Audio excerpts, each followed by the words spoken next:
Welcome to episode 178. This is Captain Mike M., your host. And with Thanksgiving week approaching, I'm thankful to be here tonight to escape the other social media noise that we're experiencing at the moment. And this is Jay, a.k.a. Maniac17, and I've been posting a lot. The only problem is it's made my shoulder sore because they've been fence posts. Wow, that's not good. And this is Syd Bolton, also known as Syd Bolton, which is, my other name. No, that's my regular name.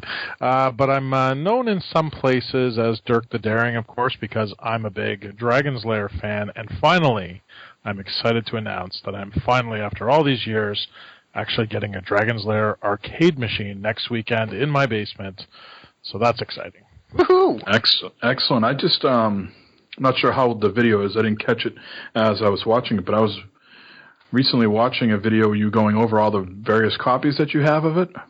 So yeah, I have the funny thing about this is that I have the largest collection of home versions of Dragon's Lair, and of course I do have a MAME cabinet, so I can I can kind of play it, but it's not not 100% authentic. And I like to, and it's not that I don't like emulators. I do think emulators have a place, and I know that's probably a whole discussion that everyone always has. It seems with classic gaming, and I do think they have their place, but to me, nothing will ever replace original authentic stuff in many circumstances. I understand a lot of people don't have the space, but for me, I actually got rid of a couple of arcade cabinets in order to bring in Dragon's Lair, and I got another arcade machine that's going down in the arcade as well as soon as it's fixed up. So I'm excited just because I've been such a fan, and to finally be able to get one after all these years is pretty darn cool. So and how much work does that take to locate one? You have so much stuff that you've collected that you must be pretty in tune with other collectors that someone might tip you off, or how does that go down? You'd be shocked. Actually, this machine found me, so that's all I can really say. But really, just an amazing situation, and came out of the blue. Turns out it's physically located just like an hour, not even an hour's drive away from me, because I have to get a truck to go get it. And I've got to get people down at that end to help me load it and people at this end to help me unload it. But I've got that all in place and ready to go, so everything's just kind of fallen together. Actually, I would have had it a lot sooner, but coordinating everyone's schedules was actually the most complicated part of this transaction. So very happy. Awesome. So for those that don't remember, Syd, I think you were last on with us, episode 99. We've done a few more since then. Wow. But to fill people in, you are, I guess to put it lightly or undersell it a little bit, you're an avid video game collector. I'm an avid collector, yes. And you also run the computer museum in Brantford? Yes, Personal Computer Museum in Brantford. It's Canada's only interactive computer museum. It's a place where people can come and play on old computers, and of course we do have a pretty heavy focus on video games. And we also have some consoles set up as well. And of course, then when people come in, they can see a tour of my video game collection, which I'm just about to hit 16,000 video games. So probably by the end of the year, I'll be hitting 16,000, which is a pretty big number. Yeah, it's a lot of games. I got a quick question for you. With mentioning the cabinet, how many arcade cabinets do you have in there? Are there any? So I have, I just got rid of my Jungle Hunt and my Arkanoid because they were kind of my least important to me machines. And I have a Neo Geo MVS4, I have an original Pac-Man, an original Space Invaders, I have a Galaga, and I will soon have a Dragon's Lair, and I've also got a MAME cabinet, and the other machine that I just got that I have to fix one of the monitors is one of the Nintendo Play Choice 10 machines, which is pretty cool, and it has, the thing I like about it is that, it has Super Mario Brothers, which of course is expected. Sort of everyone wants to play that, sort of being the most popular NES game, I think, for most people. But it also has some cooler stuff like Metroid, but surprisingly has the Goonies #1, which was the only way to actually get a quote-unquote North American version of the original Goonies game is through the Play Choice, because of course in North America with the regular NES games there was only Goonies 2.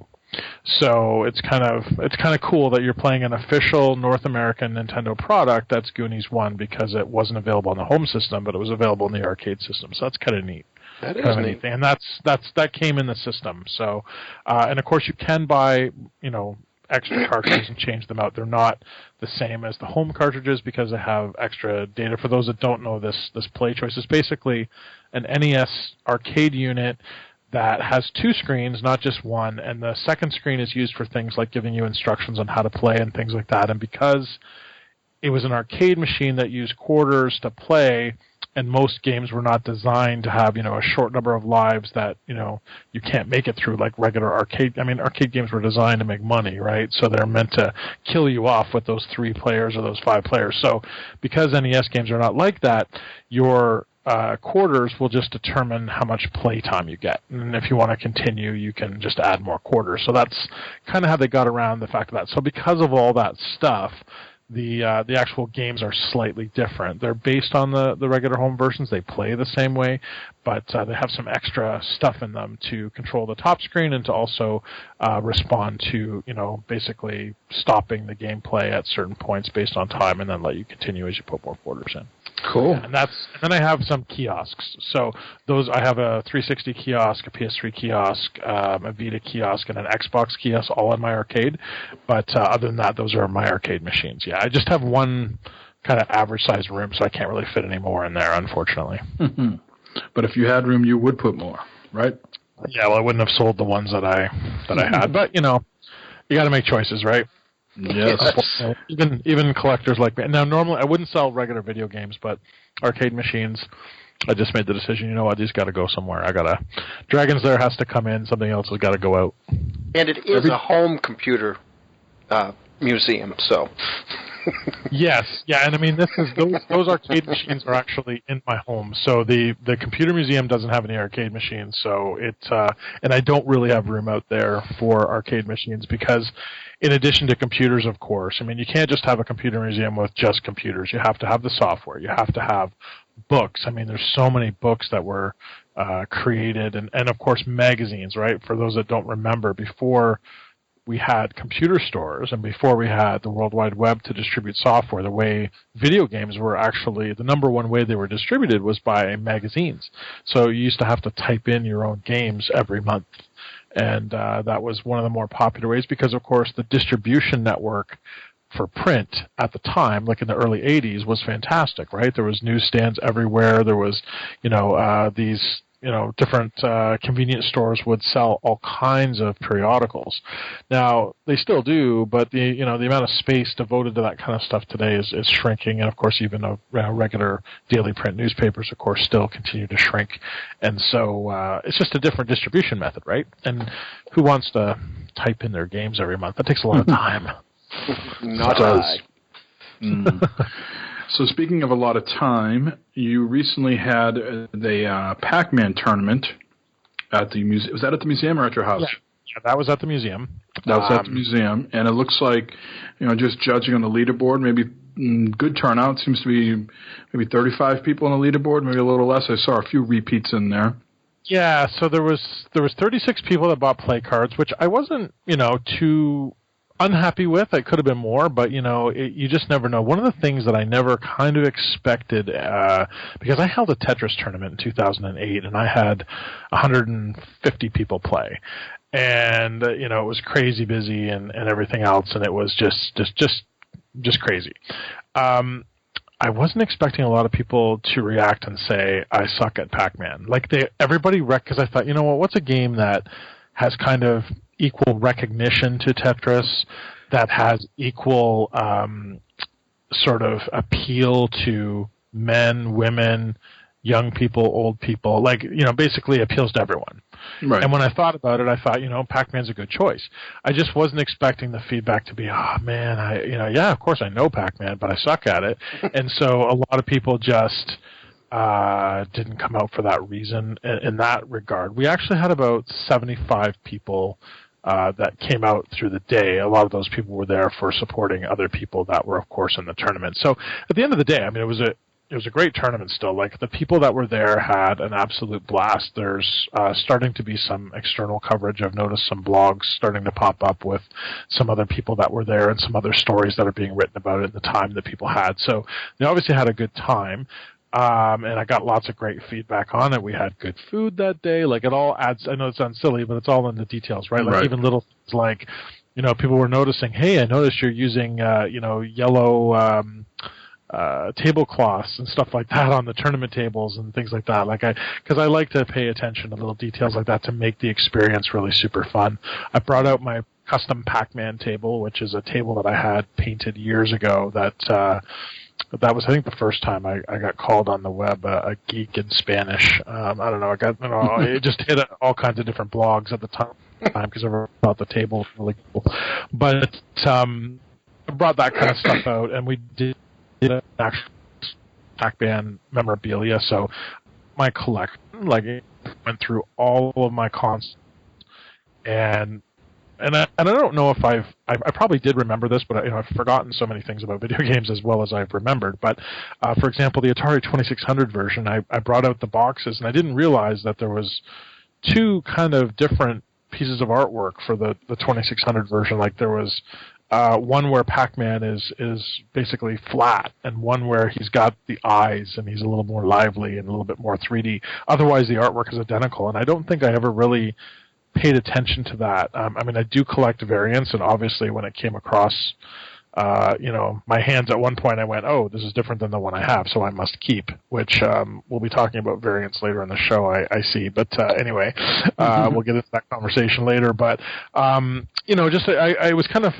it's kind of interesting to discover stuff about your own collection when you're pulling it all together, because, and even the Buckner and Garcia Pac-Man Fever album. I don't know if you guys are familiar with that, but of course that was a record that came out in the 80s, and it had not only Pac-Man Fever on it, but it had a bunch of songs about video games, like Froggy's Lament and Do the Donkey Kong. There's a Donkey Kong song and all kinds of stuff like that. But I didn't realize I had two copies of the record, because I'm pulling stuff out and I'm like, I got a spare copy of this. So that was kind of great discovery for me. But so I pulled out, and realized that Pac-Man really has transcended the times in terms of all the consoles it's been on, from, of course, very closely aligned with Atari in the early days. But, we even let people play the VIC-20 version, which was pretty horrible. We let people play the TI version, off version, which was Munchman, and of course, we found lots of clones as well. I tried to limit the clones a little bit. I did sort of have some preliminary discussions with Namco Bandai about the tournament and everything like that. We got they don't officially have to control tournaments or anything like that, but I wanted to get their blessing before I did it, just because, the last thing you want to do is be sent one of those cease and desist letters if you start using artwork and logos and stuff like that. And then, I'm always very careful to protect those companies, protect their trademarks, and I always make sure I do that, but you never know, right? So, and I had gotten permission when I did the Tetris tournament from the Tetris company. So anyway, it was great, all that stuff out. And again, people had a long time. I was kind of surprised that the tournament worked in 3 different rounds. So it wasn't just like what you see as the scoreboard on the website, which is pacmantournament.ca, by the way. And at the time we're recording this, I haven't got all the photos up yet. I will have them up within the next week or so. But the guy that's number 1 there, that's listed there, didn't actually win the tournament. What he did was he won the primary round, which was basically playing the original version of Pac-Man, the arcade version, although it was done on MAME with all the same machine, with all the same controllers. And I was kind of surprised at 25,000. He was actually the first guy to play, and he got the highest score. And I was surprised that he continued to keep that high score throughout the entire day. And then we took the top 8 players from that round and we sent them upstairs to our 122-inch screen, and we played Pac-Man Battle Royale. I don't know if you guys have ever played that. It's a four-player version of Pac-Man, which you can sometimes find in some of those arcades today that have, the redemption games. You can sometimes play a version of it there where Pac-Man actually can eat other Pac-Man, or is it other Pac-Mans or Pac-Man? I don't know what the right thing is. Cannibalization. Yes. cannibalism in the Pac-Man Battle Royale. It's pretty wrong. But it's kind of interesting. And also, I wasn't really anticipating that there would be some standoffs in that version, and so we had to keep playing until we finally, whittled it down. And then the last two people, which were, it kind of showed me that, like, I like to make sure that the person that wins is truly the best player of the game under different conditions. So it turned out that the last two players were actually the player that came in first and the player that came in third in the first competition stuff. So that I felt was good. I felt bad for the guy that came in second. He got knocked out near the end. And then the last two, they actually played Ms. Pac-Man, because I said, I don't want to be sexist here. We've had Pac-Man all day. Let's play a little Ms. Pac-Man. So we played Ms. Pac-Man on the Commodore 64. And they did best 2 out of 3 rounds. They basically each played a game, got whatever the top score was in the game, won that round, and we did the best 2 out of 3, and it was right down to the last. The first guy won one round, the next guy won the next round, and then literally there wasn't much of a difference in points at the end, so they were very close players. But the guy that came in third ended up taking the finals. And his name was Corey Guest, and so he won, and we had lots of cool prizes and things like that for him. So, including a nice trophy. So it was a lot of fun. I was going to ask you about that trophy. Is it officially engraved and all that? Something you had to put some money into? Yeah. Well, I mean, I went to basically a local engraving place and got it done. But I put some money into it because I wanted somebody to have something kind of nice to take home. Cool. Prizes that people got. The majority of those were donated by our sponsors. So we had a couple of local video game stores stepped up to sponsor, and a local coffee place as well provided coffee and donuts and stuff like that for the morning to sort of give people they were actually we call them Timbits up here. I don't know what you guys call those donut holes, but I guess Dunkin' Donuts would sell those or whatever you have around you. But I thought they were kind of appropriate because they were kind of like Pac-Man pellets. So we were really, really trying to do everything Pac-Man pellets. I was just going to serve Pac-Man pie for lunch, but I thought people might appreciate that, so I went completely on that. So for the people that caught you on Gamers Unscripted recently, I don't know how many episodes back, maybe 2 or 3, the important question that we all want to know is that you told us that there was going to be an undercover police or security person there. Was there any riffraff, and did this person get discovered at all? Well, that's at my bigger gaming events, but I always, there's always some riffraff going on, but no, everyone was pretty well behaved at this one, and there was no trouble. Nobody actually, although there was one interesting tactic, I must say. So you mentioned that you noticed a couple of the players were repeated. And so I can say their names because you can see them on the list. So there's a guy named Jamie Stevens and Norm Tallhurst, and they're friends, but they're also rivals. So what happened was the two of them were kind of battling and buying extra play cards to play because we let people. It was a fundraiser, right? So if someone wants to play again, we'll take another $5, let you play again, no problem. And so they were actually, putting money in to sort of keep fighting each other. And they both made it into the top 8. And the way we did it was we had the scoreboard. The website was actually live the day of, and the results were real time, like within a minute. So we actually had scoreboards active in the museum. And then if people wanted to leave, the guy that got the top score, he got that score almost 2.5 hours before the semifinals began. So I just said to him, if you want to take the website and put it on your phone and just check. If you're in the top, it'll show you what the top 8 is, and then getting close to 2:00, if you're still in the top 8, then please come back. And if you're not, well then, you don't have to. And so, Norm had left and, Jamie had left. The two rivals had left the building.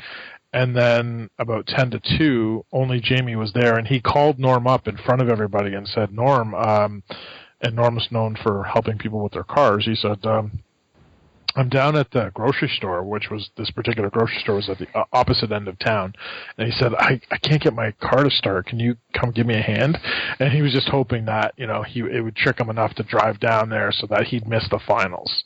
But he didn't fall for it. So there was a little bit of that kind of stuff going on, which was just kind of humorous, but sabotage.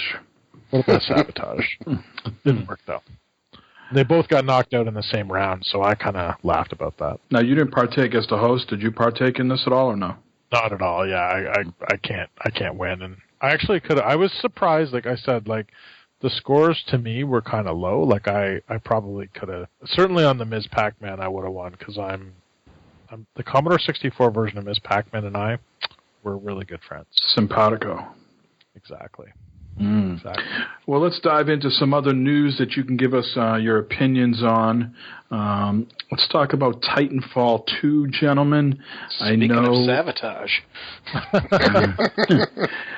I know Jay just picked it up yesterday in some sort of Xbox bundle. You want to tell us about that real quick? Yeah. I've been wanting to pick it up, thinking about getting it, and the same with Battlefield. I know you've been playing on PS4. So I wanted to get Battlefield on PS4, but I was kind of browsing through. Me and the wife were sitting there, and I just kind of went over to the Games with Gold, and they had a bundle that has Titanfall 2 and Battlefield 1. What do they call it? What do they call the standard edition now? The one I think I have is called the Early Enlister Deluxe Edition. Yeah, it's like a deluxe edition or something like that. So I couldn't find a price any better than what I got this. It was $75 for both. So I says, hey, I'm going to pay, $15 more than I would for one game? So I grabbed them both because I have been playing the EA Access Battlefield 1, and that was a good deal. And then I've been wanting to play Titanfall. Everybody's saying the campaign's really good. They're enjoying it. Some people are getting frustrated with it, but I really enjoyed the first one, so I wanted to help them out by purchasing the game, and if I could get it at a discount, why not? Excellent. So, I think we've touched upon it briefly before, and that I wanted to circle back to this for a couple of reasons. One is this article that I want to talk about, and then two, I was listening to the Kind of Funny Gamecast, and wanted to share some thoughts from that as well. Oh, man. First of all, Vince Zampella had some interesting quotes in this article from PC Games N, and he talks, the question asked to him is about Call of Duty, and is it weird releasing his game around Call of Duty? There's like some sort of EA handler that's in the room, and they ask him, is there going to be a Titanfall 3? And he sort of throws the question back to the EA representative, and they say, we definitely like to tell more of the story in the universe. I think it's pretty safe to assume that we'll explore more of it. EA might have just announced that. Well, actually, that was Vince Zampella saying that quote. And then the guy from EA says, what we said is we're committed to the franchise. And then Zampella goes, so whatever the fuck that means. Yeah, this is reminiscent of when EA decided that it was going to be an Xbox only for the first game, and then decided to tell them. It seems like EA both times has kind of created some headaches for them. Right. As publishers often do. Yeah. Right. And two, they really hit them hard. I mean, I think what most people are saying is because they launched it between Battlefield or with Battlefield and Call of Duty, I think it did make a big difference. If this was launched in August, I would have jumped all over it. And I think the other thing too is that Ubisoft has had some of the same issues. We can maybe we'll get to that, but I think one of the things, and maybe this is EA sort of this bundle that you mentioned where you could get both of them for such a great deal. I think that might be some way for them to see is the interest here, and it was just about the price, and people are just not. It's getting hard. Like I mean. I'm in Canada, and now I know the way our dollar is right now. Like, video games are by the time you add tax, it's $100 for almost any AAA title without the add-ons. Just the regular, no season pass, no anything. It's $79 Canadian and plus tax, and that comes. It's okay, so maybe it's $90, but it's crazy. It's a lot of money. So just before Christmas, all that kind of stuff. So. I think what they're going to find, since the game itself seems to have pretty decent reviews and people seem to be interested in it, is that they're probably going to get, I think the title's going to have legs and it's going to get better sales as time goes on, maybe, but maybe not. I mean, people may have moved on to something else and just forget about it. Depends on what EA does with it. If they put a little bit more effort into it, they can still sell a lot more copies of that game. What I find interesting is on the Kind of Funny Gamecast with Greg Miller and Colin Moriarty and who's the other host there? Jay, that guy Nick, right? I believe it's either Nick or Tim. I can't remember the guy's name. Yeah, I think Nick and Tim is in the background, but yeah, I mean, right. But it's mostly, those two mostly. They had a strong opinion about the game. They both felt the campaign was good, good to very good, but not great. They didn't believe into the critics' hype that a lot of other people were throwing out there that it was this great campaign. They said it was good, adequate, everything like that, but it wasn't something, turning gaming on upside its head and getting this, great score. And they, Greg had the assumption that they sort of kneeled down or bent down or however you want to phrase it to the minority outcry out there that they needed a story. That the vocal minority said, Titanfall 1 would have been better if it was packaged with the story. And because they did that this time around, that the game is just sort of there. It's not great because they took up time putting in a 6-hour story when they could have made multiplayer a lot better. Not that multiplayer is bad. That it's just an adequate game at this point. And Greg believes they should have went all in on multiplayer, just made it a multiplayer-only game, like Overwatch is, and just really nailed it. And that would have been their identity. Titanfall 2 is a multiplayer game and thus a multiplayer franchise. Colin has a different opinion where he said, that they had to put a story in there. If they didn't, they would have been dead in the water, that it would have even sold worse. Very interesting opinions. Did you get to play this at all first, Sid? No, this one I haven't played. There's too many things coming out at once, right. And I was trying to I like to finish games, so I don't like to have too many on the go. I think I had gotten to I had about 5 or 6 games on the go, and a bunch of stuff was coming out, so I was like, I've been spending my time trying to finish up the stuff that I had on the go. Yeah. So this is about now too. So it's about a 4 to 6 hour campaign, depending on your skill level and time that you have. And I've said it before. I think it's a good campaign. Some stuff in the beginning got a little boring to me, but certainly towards the end with some different mechanics, it was greatly improved. So it was a good start. But it is a tough pill to swallow for people who don't like to play multiplayer to go out and invest $60. And I know there's been many sales, and they've cut the price. I don't know if it's a cut that's going to last forever, but it's certainly, if you want to get Titanfall 2 right now, you can find it at a good deal.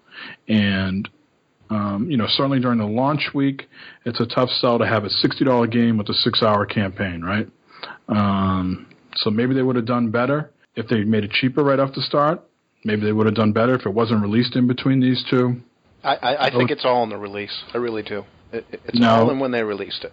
Now, the Kind of Funny guys go on to think that this is a tax write-off, that's the reason this game was released where it is, and you'll never see a Titanfall game again, or you might not see it for many years, that this is the nail in the coffin, that EA can say whatever they want, but it is pretty much over and done with, and they knew it wasn't going to be successful, so for tax implications, they released it in this calendar year so they could, I don't know enough about taxes, but so they could absorb the hit this year or the next year. Well, there's also another piece to that, too, where Respawn is doing the Star Wars game, too. Mm-hmm. So we could have a big lull in between while they work on the Star Wars game. Because I'm sure they probably want to release it with one of these movies that's going to be coming out. I mean, we're getting I believe we're getting a Star Wars movie each year now, so maybe they're trying to push one into next year's release.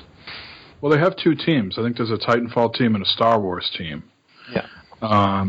Certainly they could have released this in January or February, right? Give it more time to more polish for the multiplayer. Right after Christmas. Persona 5 just got pushed out to April. Yeah. So there was, they could have made some traction there. So I sort of go back to what those guys were saying about a tax write-off and, getting this off the books. It seems to make a little bit sense. Now, have you ever heard of something like that before, Sid? Yeah, I have, and I'm not sure if it's. And I had heard this rumor too. I didn't read into all the details about it. I just sort of glanced over it quickly, but it's quite possible that that's the case. It's unfortunate, and so that's why I was kind of saying, like, it'll be interesting to see what EA does in the next little while in terms of, do they add any extra marketing to it? Because there was, at least for me, I saw quite a bit of marketing that maybe, if they were totally not behind it, as much as it sort of sounds like in this particular angle that they're not, then I don't know that they would have bothered doing as much marketing as they did. But maybe, then again, maybe these guys are such finely tuned that they know how much they need to spend to get a certain amount of return. And if they do make more, then, well, that's just gravy. But I don't know. Like, it'll be interesting to see what happens, because I think the game will do better if people just remember that it's around. That's going to be the big thing. If people remember that it's around and available after Christmas or whatever, and the price has dropped, because and a lot of people, and I'm guilty of it too. I mean, especially in my case, I buy so many games that a lot of times I'll say, you know what? Like, I can't tell you how many times, like, I did not get a review copy of Call of Duty this year. Sometimes I do. Sometimes I get promotional copies, and a lot of time, and I want to play the new one. I didn't get one, and I'm like, I can't tell you how many times I was like, I'll go get it now. And then I'm like, no, I'm going to play something else because I got lots to play, and I'll just buy it when it's cheaper. And, if people pick that way or think that way about any title, then, if too many people do that, then the title's going to have a lot of problems. Yeah. We're in a glut of games right now, too. I mean, I've passed over quite a few. I wasn't going to get Battlefield. I was just going to play that, that 90 minutes that I had. So, well, while you're talking about Battlefield, it's an interesting thing that the insiders, the experts, the financial people say that Titanfall 2 is going to be such a drastic hit to EA that any money that they make on top of what it costs to make Battlefield 1, any money that they recoup after that is just going to be lost at the expense of Titanfall 2. Really?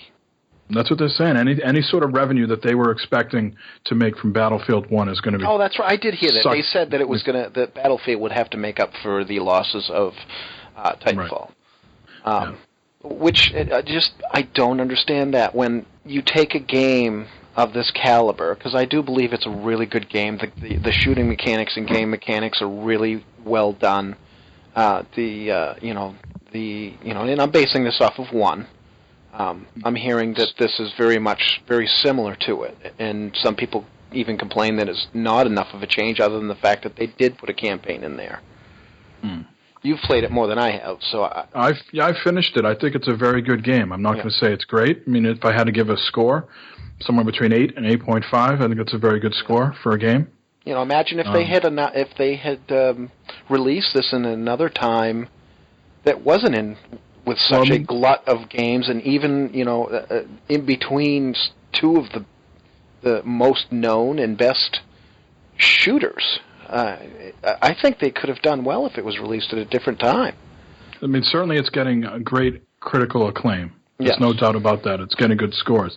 But will it do better if it came out in a certain time? Probably, maybe. Is there also a certain stigma with EA games now because they have EA access? People are less...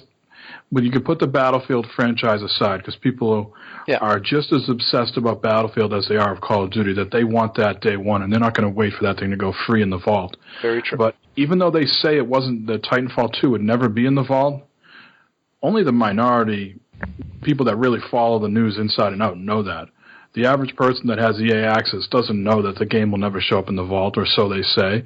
And EA certainly can change their mind and put that thing in the vault later if they want to. Well, let me ask the two of you this. When you heard that they weren't going to have it in the EA access at all, both of you owning Xbox Ones, and Sid, do you have EA access? Absolutely. Okay. And so that's all three of us do. The anticipation of being able to try it was there. Do you think them deciding not to put it in there hurt sales in any way? I don't think so, because they had those betas, right? All you had to do was, pre-order it to get in the beta, or did you even have to pre-order it? You didn't even have to pre-order. Yeah, so I don't think so. Because you had two opportunities to play it. If you didn't have to be, I can't remember, but if you're telling me you didn't have to pre-order it, you just had to sign up for it, right? Yeah, I played both. I played both, and I did not have to sign up. I think I had to sign up for the alpha, and the beta was open to all, I believe. Well, Jay, if you had to put your thinking cap on, why is it not in EA Access? I don't think Respawn wanted it in there. How long's the campaign? 6 hours. 6 hours. So they're going to do the same thing with Call of Duty? Excuse me, they're going to do the same thing with Battlefield. You only play 90 minutes of the campaign? Right. Well, that's 90 minutes of a 6 hour, 4 to 6 hour game. That's a game, pretty much. So I think maybe that's the reason it wasn't in there. Yeah. I don't know. They had when they had what was the trying to think of the name of the game, the little cute platformer that's in there, Unravel. They still had something like a 10-hour trial on that. Like, it was crazy. You could almost finish the game with the trial, because I remember that was something that Sean was talking about, because he didn't buy. I was telling everybody to buy it because I thought it was a really good game, and it's my kind of game. It's, I like that sort of thing. I love the graphics, love the style, whatever. I thought they had limited that one too, though. He said that there was 10 hours. I don't know, because I bought it. Mm-hmm. I even I pre-ordered a digital game, which I never do. That was like the first time I'd ever done that. That's how much I wanted that game. That one charmed me too. But then, now talking about kind of underperforming, like, look at Mirror's Edge Catalyst. That one I think has underperformed, because I when I look at some of the sales numbers, it doesn't look great, and yet it's in the vault. Or it's going to be shortly. I think it is now. It went in the vault quickly. Yeah, it's in there now. Yeah, exactly. I've got it downloaded, and I still have not fired it up. Well, see, I'm still playing the first one, so yeah, exactly. It's one of my own. And actually, I started playing the first one in anticipation for that one coming out, because it was one of those things where I'm like, hey, they're revisiting an old franchise that I thought was kind of cool that I wanted to get to. So I started playing it. I still never finished the first one, and then the new one comes out, I don't buy it, and then now all of a sudden I don't have to. I will buy it, because I'll buy a physical copy later, but I'll buy it cheaper, right? That one didn't surprise me that it didn't do well, because the first one was kind of a niche game, right? For Mirror's Edge. So when the new one didn't sell as well, and people that liked the first one weren't really enamored with the second one either, that didn't surprise me. But Titanfall, people really liked the game. And it sold less it was on, 3 platforms? It's on PC, PS4, and Xbox One, and it still sold less than when it was just on Xbox and PC? Yeah. But but what my point was just that, like, the performance of the game doesn't seem to necessarily then tie into whether or not it's in the vault, right? Because Mirror's Edge went in right away, So by all rights, we should have Titanfall in there by February or something like that. But they said it won't be in there, right? They're saying it won't be. And I think that's a deal between Respawn and EA, though. I think somewhere in there, if you look back at what's gone on with them, that there is somewhat of a pissing match somewhere in there between the publisher and the dev. Well, you could certainly make the case that maybe Vince Zampella is a difficult guy to work with. Maybe. Right? Maybe he's had issues with Activision. He's had issues with EA. Right. Maybe he's not a guy. I could certainly relate. Maybe he's a guy that doesn't fit in with the whole corporate structure. Right. They would like to sort of just be left alone and let me make my game. And sort of the downside to that is I eventually got to work with some of these suit and tie guys to put it out. Yeah, and we don't know who made the decision for the release. I mean, we're sure that it's Right. I don't think any developer would have the power to really control the release.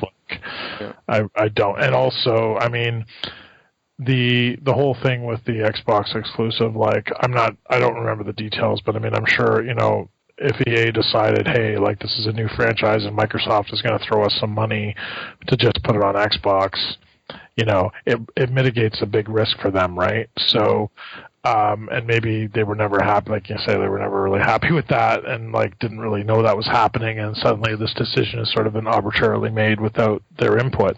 And maybe that was the start of the end for the franchise. Well, I think so. I really think so. I think there's a certain stigma with the Titanfall franchise. It was an Xbox exclusive. It was released. Wasn't it also released at a cheaper price, like $39.99 or something like that? No, that was a full price game. Was it a full price? Yeah, it was a full pretty price. Soon after. Yeah. But you know, I seem to remember it dropping pretty quickly. It dropped quickly, but you tend to see that, and it's weird. You tend to see that happen with games that don't sell well and games that sell really well quickly, except for Activision games. And Grand Theft Auto. And Grand Theft Auto. I'm still waiting for the $25, and it hasn't hit it yet. And I'm like, okay, I'm just going to have to spend the $30, damn it.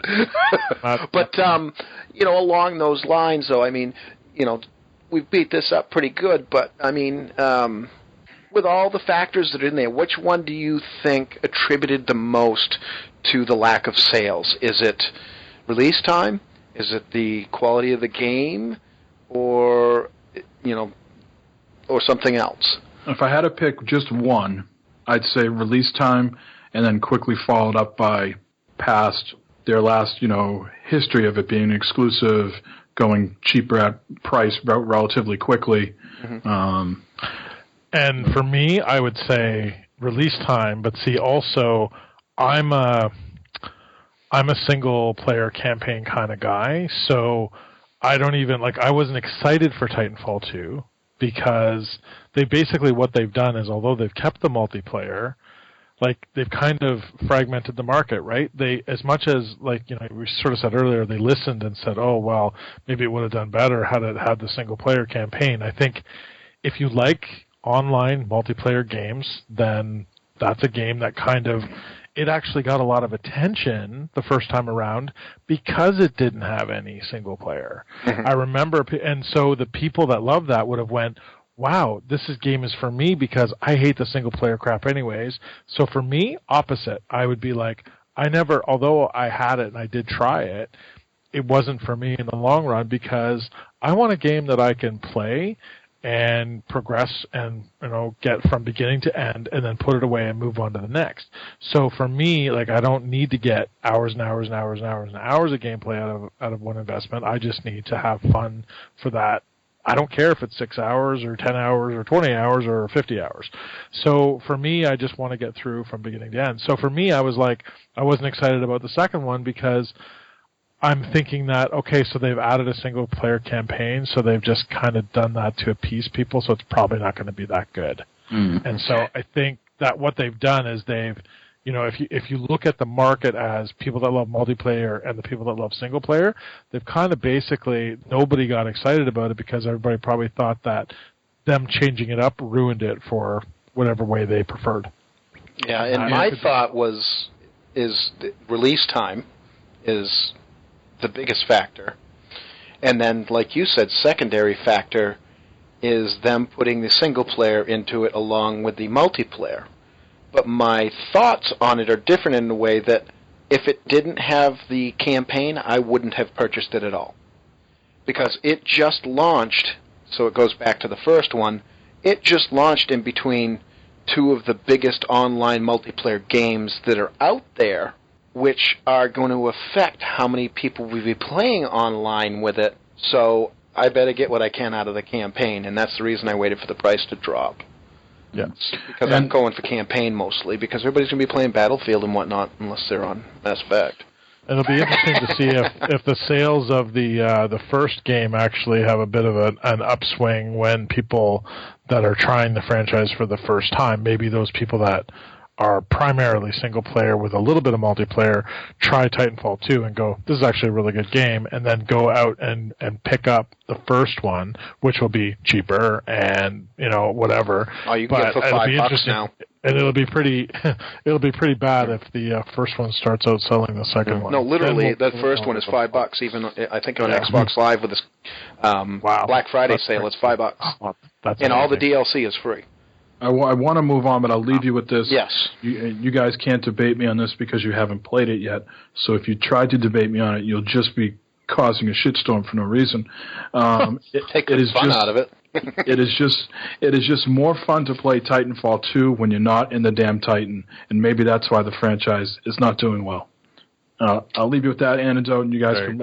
It was that in the first one, so yeah, I would agree with you. Yeah. So let's move over to the Nintendo Switch. We've had some rumors here from Nintendo Wire. Certainly they have the pulse on all things Nintendo. And they are saying that the Switch is going to come out at $250. That's going to be a base model. There might be a bundle for $300. I think that's in the guesstimate range that we had before. Sid, $250 Nintendo Switch. Do I dare ask if you are in or not? Should I already know the answer? Well, I think that this is probably accurate, and I think it was actually us Canadians that accidentally leaked it. Because Toys R Us, right? Toys R Us had a listing of $329 Canadian, which, if you do the math, is about so.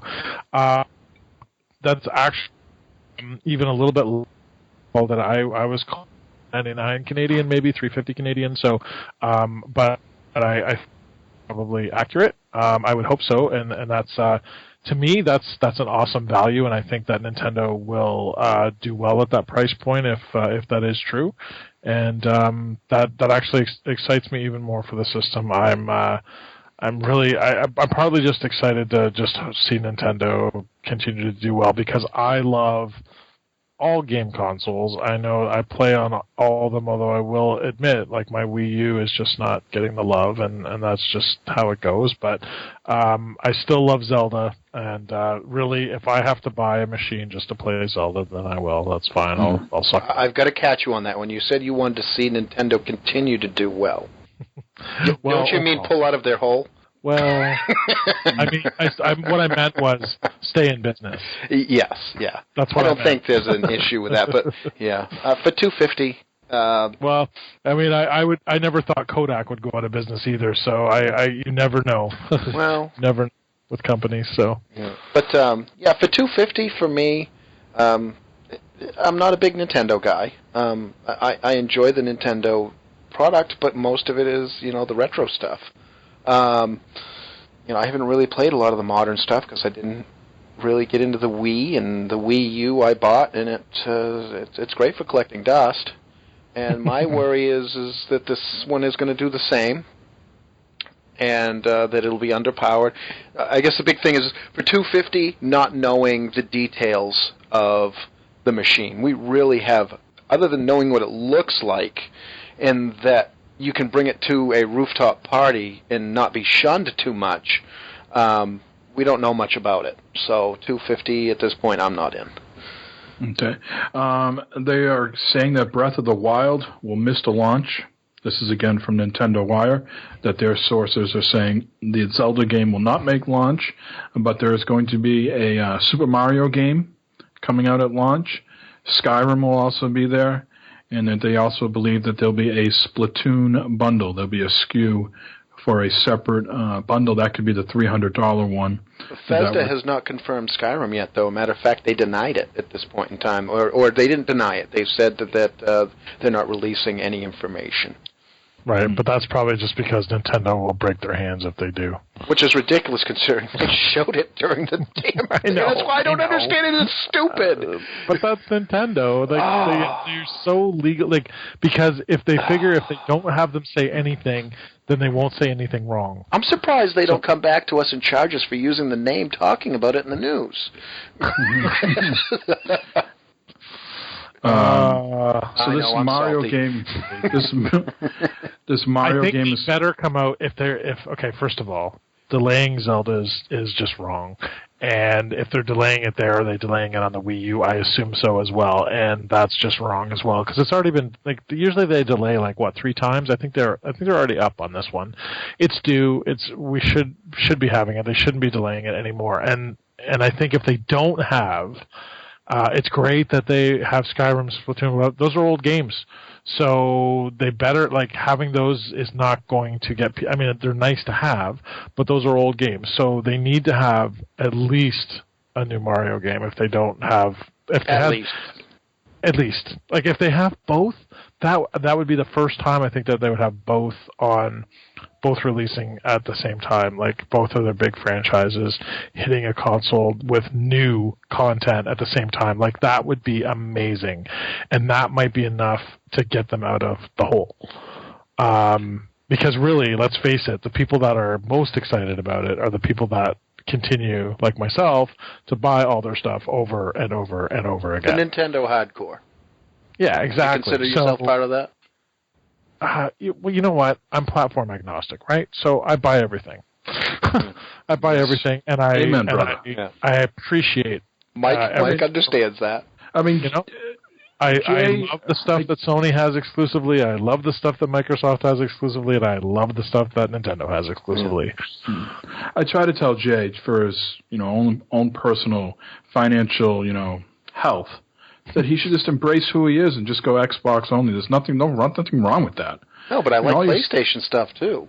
It's just I haven't found any Nintendo stuff that I've played for any length of time. So you are correct when it comes to the Nintendo for me, and I don't bash the Nintendo other than to say it collects dust.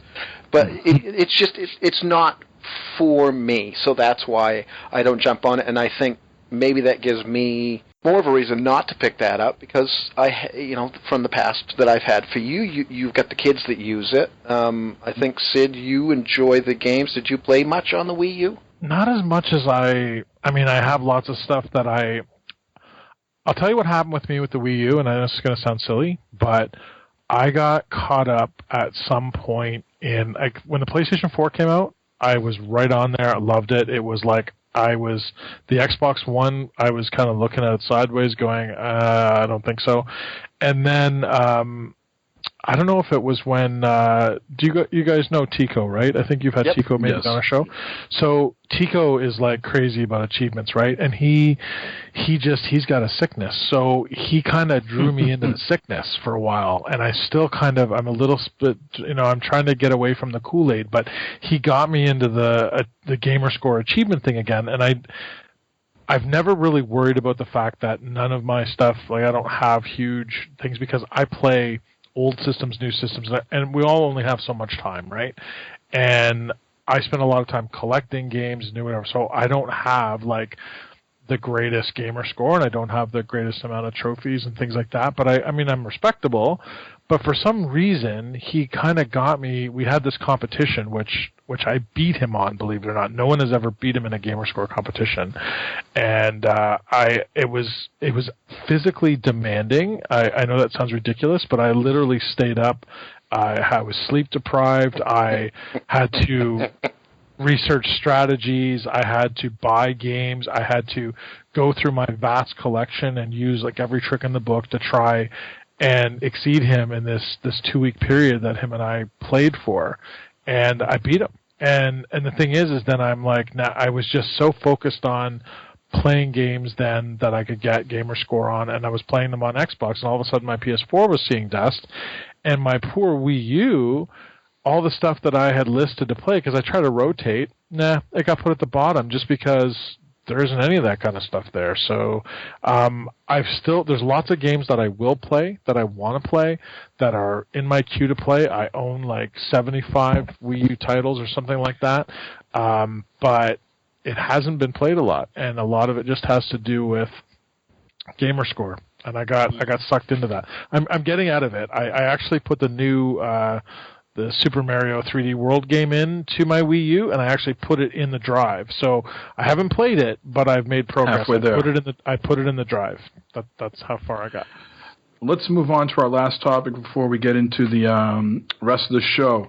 So the fall releases have just, officially come and gone. I think we have a Final Fantasy game that's coming out soon, and we have The Last Guardian. I think those are the big games left.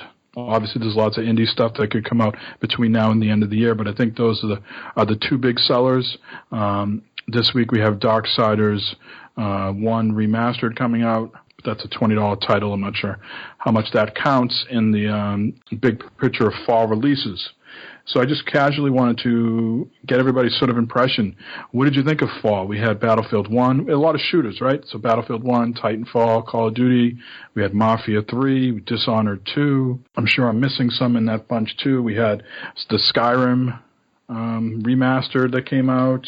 And one that I picked up is the Assassin's Creed Ezio collection, which for me is great because although I've finished Assassin's Creed 2, I never did play Brotherhood or Revelations. So to be able to play those remastered, I'm excited for. I'm actually holding it in my hands right now.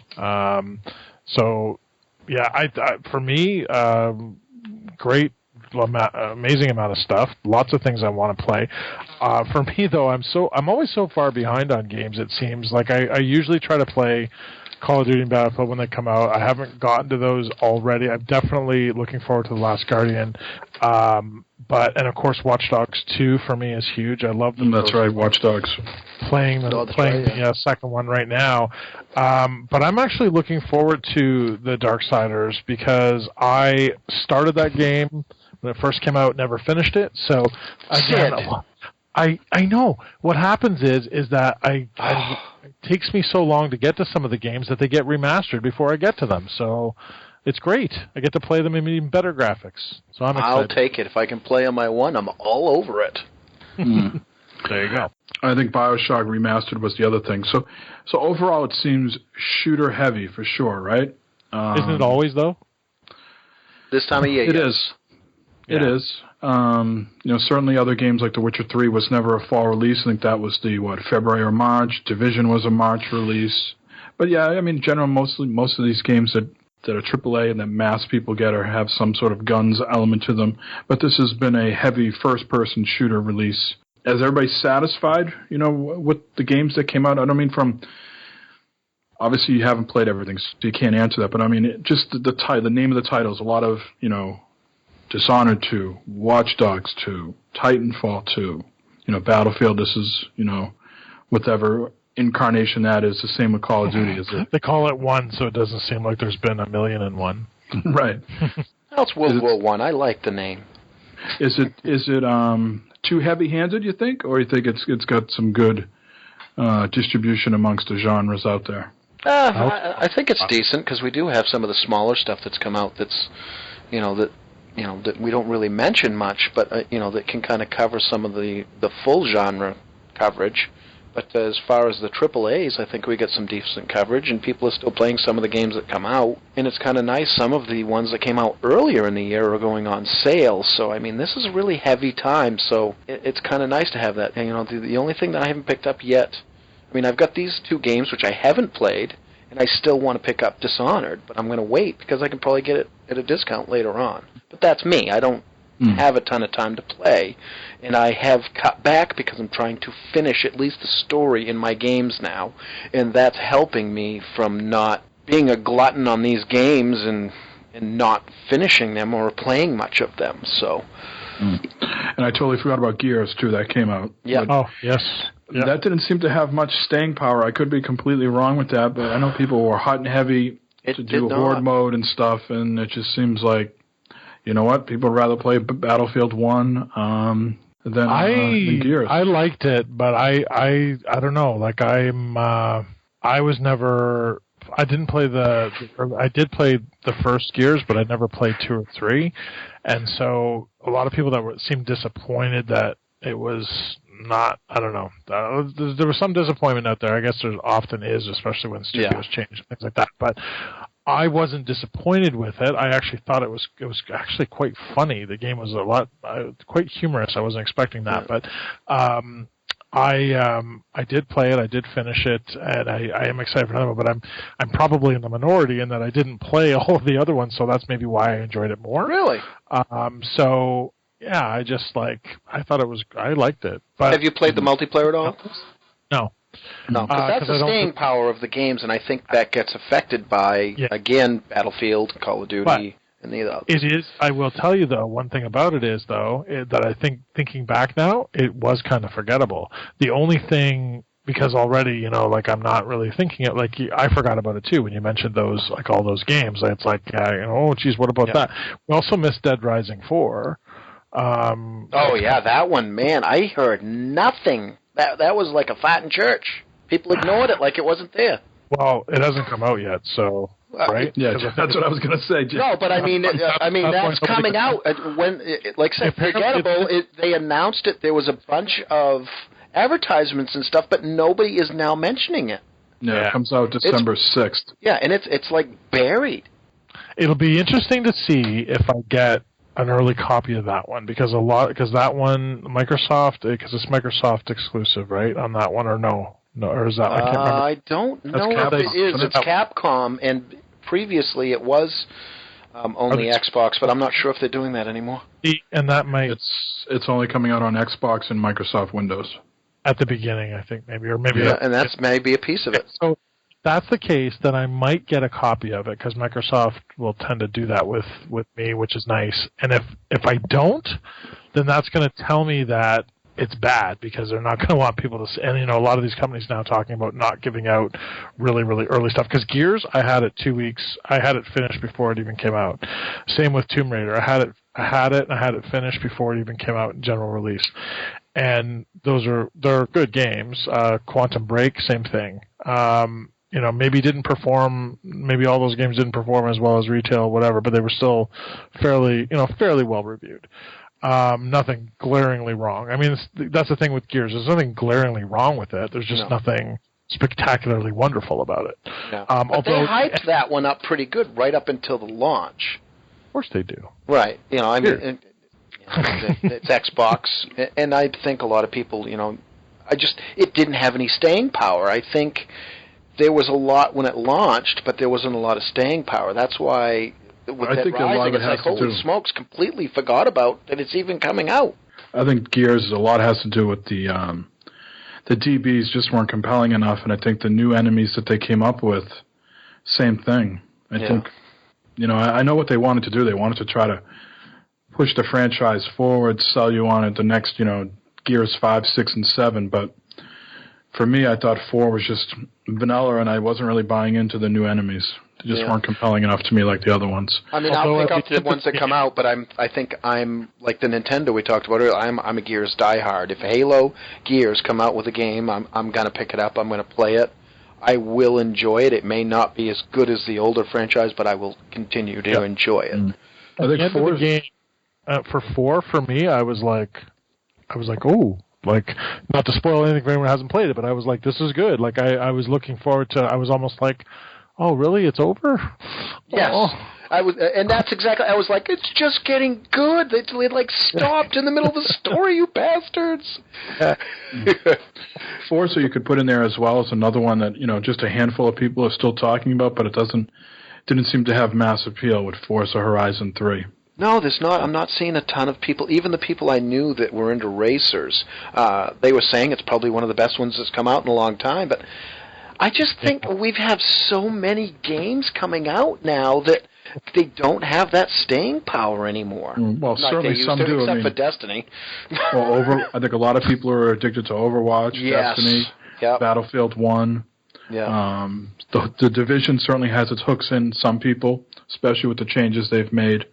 But let's move on. That was some good discussion about the fall releases. It's tough to completely answer the question because we haven't all played them. Yeah. But I'm generally happy with. There's tons to play. As far tons that I want to play. Let's put it that way. The question being, are we pleased with the fall releases? Yes, I am, because there's so many out there and so much diversity that I have what I'm playing. You guys play. We're all playing different things.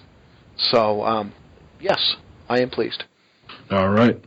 Well, the community question that we asked last week was, if you could pick any other console to get the NES Classic treatment, what would it be, and what are a few of the games you would want on it? So Joe and Corey, I believe, are going to give us some audio answers, and we'll play those now. Hey, guys. Corey Howard here. I am sorry I'm not there today, but I'm literally, as I speak right now, driving back home from Maine. Not hungover for once. I feel like every time I give a response like this, I happen to be hungover, but I'm not, so you guys should be proud of me. So my answer for question of the week, what console do I want to see given the NES Classic treatment? Well, as a diehard retro gamer, my first two choices are obviously the NES and the Sega Genesis, both of which have been given that kind of treatment, so I can't answer with those. So I would have to say the Sega CD. I would love to see a new little mini classic version of the Sega CD because that console sucked shit. It is something I always wanted as a kid. It seemed really cool. I loved reading about it in EGM. I have managed to own 3 different Sega CDs throughout my lifetime, all 3 of which either did not work when I first bought them or broke within the first week. And I just want to play some really shitty FMV games. So, I mean, if it could launch with like 30 games, that would pretty much be the entire catalog of that system. You know, I just want to play Sewer Shark and Night Trap and maybe a little Ground Zero Texas, Jurassic Park, even Jeopardy. So, yeah, that's my answer, is the Sega CD. All right, later, guys. Hey everybody, Joe State here. I was going to come on this week and talk about the new Pokemon game, but Captain Mike said, "I've had enough! Don't you dare!" And then I ended up not being allowed to come on. So I guess I'll just, record and let you know, hey, here's my answer to the community question since I'm not allowed on the show. What console would I like to get the NES Classic makeover? I'm pretty sure we can all agree that it feels like there's going to be an SNES one, so I will just leave that off of the table and say that I want my original PlayStation to get that treatment. I would be totally into having 30 original PlayStation games readily available with just a USB plug and an HDMI cable. So cool! Yeah, I would like to play Tenchu Stealth Assassins, Bushido Blade 2, few other cooler games. I'm sure they'd probably throw Crash Bandicoot on there just for the sake of it, but yeah, Jet Moto 2. Anyways, thanks for listening to me ramble. It's been awesome. I miss you all, especially you, Jay. Especially you. All right. Let's see. Some of the listeners who responded are, first we'll go with G-Ham. He says, for some reason, I never got to play much on the NES. I would, however, be on a SNES like Stink on Fish. I still have an N64 currently in my loft. I have GoldenEye. Kel18 says, GameCube. Zelda games, Harvest Moon, Eternal Darkness. And then he goes on to say, man, I love a port of GoldenEye. Not a remake, not a remaster, just a straight port. Shitty graphics and all. Just for the nostalgia. I'd play the hell out of it. P.S. Fuck you, Odd Job. But, I mean, that's what a retro console is. You get those shitty graphics and all that, so it fits. Devious Mr. Matt of the 40cast. Sega Master System or Sega Genesis? Oh, yeah. And the Elusive Man of the Future Monkeys. Easily, I would go with the N64. From my childhood, I have the most fondest memories with my weirdly shaped Batarang-looking controller. Ocarina of Time, Majora's Mask, GoldenEye, Mario 64, Star Fox 64, all those awesome WWF games that I went crazy over. I would wait in line for 3+ hours for that thing. Yeah. Nice. And to continue on, we have Shonuff71 of Gamer Husbands. Hands down, Sega Saturn. Gameless Astal, Sega Rally Championship, Clockwork Knight 1 and 2, Nights into Dreams, Panzer Dragoon, Panzer D, Zui, Burning Rangers, Guardian Heroes, Skeleton Warriors, and Waku Waku 7. I'd also throw in a bunch of SNK Fighters, Marvel Superheroes, and X-Men vs. Street Fighter. I'm a bit of a Saturn fanboy. With that list, I would agree. Yeah, very specific. Yes. Yes, I would say. Well, I mean, if it doesn't come out with at least 30 games, you don't want to buy it, right? So you got to start your list there. He's done it. Wow. And what is Astal? Don't know. Spelled how? Astal. Oh, yes. Actually, you know what? That's a very pretty, colorful game. That was on the Saturn, and it's like a 2D, kind of like think Rayman, kind of in a more psychotic world. And very, very underappreciated game. Actually, that was a lost treasure. I think I did, or at least I featured it at one of my. I had to ask because you're the gaming historian, so I had to at least ask once. It's a very good game. Yeah, very, very colorful. Next, we have Denny, a beer guy, loose screw of Tap the Craft. N64, because I never had the chance to play any of the games on that platform. I also like the TurboGrafx 16. Answer, such fun games on that lesser-known console. Next, we have Beardy McWhiskey of Future Monkeys. The Dreamcast. I never owned one myself, but played at a friend's house. Jet Set Radio, Crazy Taxi, and Ready to Rumble, please. Jeremy S. Pro, Ruiner 2 of Dad's Getting Grounded. The Neo Geo with every Neo Geo game is the only correct answer. Oh. And a Neo Geo person would say that, so there you go. Yep. I remember playing the arcade cabinet of that. Assistole? I guess. If I've said it wrong, you can yell at me on Twitter, please. Assistole, I'll say. Assistole 68. How's that? Assistole.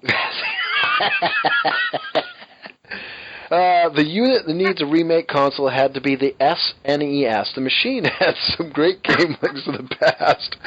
Final Fantasy 2 and 3, Super Mario World, and gave us our first taste of arcade games at home. 3 Turtles in Time. That's a good one. And then we have Awakened Heathen. He usually gives us a pretty in-depth answer, but this time all we got was N64 at PS1. I demand more info next time. So, Sid, this seems like an irrelevant question to ask you because you already have the games and the systems. Yeah. So you don't need something. I imagine your interest in the NES Classic, the mini thing there, is just out of curiosity, nice to have, but not going out and dying to get it. Well, I do have it. I do have it, and actually, I was fortunate enough to get mine the day before retail, so I could really, really wave it in everyone's face and go, ha ha. No, I didn't do that. I didn't pay $400 for it. Right, exactly. But what I did, see, I like to do things like that to be able to share. So what I did was I set it up. It actually comes with Pac-Man, so I set it up and had it available for people to try at the Pac-Man tournament, and it was busy pretty much the whole time. The one thing I will say, however, I don't know if you guys heard about this controversy, if we want to call it that, but there was I wanted to buy an extra controller, and I knew it was going to be tough to find the official one. I still don't have it, but there was a company, and I can't remember the name of the company, but they made a arcade stick, basically, or sort of it's not really an arcade stick, but it was kind of like one of the third-party sticks that was available at the time for the original NES, and they made this as a stick that was available. It was $30 Canadian, so it's probably like 20 US or maybe something like that. And I picked it up, went into the only place that had it was EB, which of course is GameStop for you, and brought it home, set it up because I thought it would be better to play Pac-Man with a stick rather than the D-pad of the NES controller, and that didn't work. And was that the Advantage, the one that has the turbo and all that? Yeah. I linked that article a couple of weeks ago because that was my favorite controller. Yeah, so I actually messaged a friend of mine who had sort of mentioned to me where he had seen some in stock. And so I mentioned him. I said, "Does yours work? Because mine doesn't work at all." And I'm like, I mean, I know, like, I didn't read the manual, but I'm pretty sure I know how a controller works. And I did read the manual just to make sure, because I'm like, am I missing something here? Like, do I have to do something weird to activate this thing? And he's like, well, I wasn't planning on opening mine until Christmas. And I said, you might want to give it a try. And before that, he looked, and someone had said, they're all defective. And I was like, what? I was hearing the buttons worked, but you couldn't control anything with the stick. Well, I couldn't even get the buttons to advance anything. Oh, okay. As soon as I took the stick out, put the official one in, it worked fine. So supposedly it works on the Wii U, but not the Classic. So, I mean, for someone that had bought it maybe just to use it that way, but it says right on the box, NES Classic, and there's a whole reason I bought it, and I bought it on that Friday night just before the tournament because I wanted to have it there for Pac-Man, and I thought it would be cool, and nope. So that was frustrating, but my answer would be, if you're asking me in terms of what else I would like to see, I would definitely, even though I have all the N64 games and I have them all in the box, I would love to have a mini N64. Why?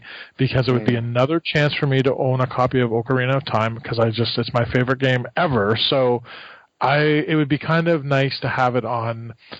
I have lots of CRT televisions, the old school ones, but I also have lots of really, really, really nice TVs that are HDMI only, so it'd be really nice to have the clarity and the beauty of having the N64, because it's kind of like the NES, it's pixelated, you know what you're expecting, but the N64 is the first 3D, right? So being able to play, Super Mario 64 and GoldenEye and all that stuff, I probably would regret it in some ways, but at the same time, I would still love to be able to play that with perfectly crisp graphics and sound. That would be my pick.